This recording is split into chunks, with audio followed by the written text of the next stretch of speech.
Apa ada dalam casing yang keras ni? Siap boleh gantung lagi. Nak gantung kat telinga pun boleh. Jenama Capvo. Ya, dalam ni ada cermin mata terbaru dengan teknologi nano. Apa maksud teknologi nano? Lensnya berwarna bila terkena cahaya matahari. Nampak? Memang menarik. Dengan bingkai yang fleksibel dan menarik. Sesuai untuk rider-rider, sama ada motosikal ataupun basikal.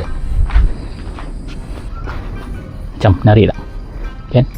Siap ada lubang angin di bawah lens ni untuk mengelakkan kabus bila kita ride waktu pagi. Okey. Oh, macam mantap kan? Ada beberapa pilihan bingkai dan warna cermin. Anda akan dapat sekali dengan casing yang keras ni beserta tali dan sarung kain. Okey. Jangan lambat. Kalau lambat, barang pun habis. Okey, mantap.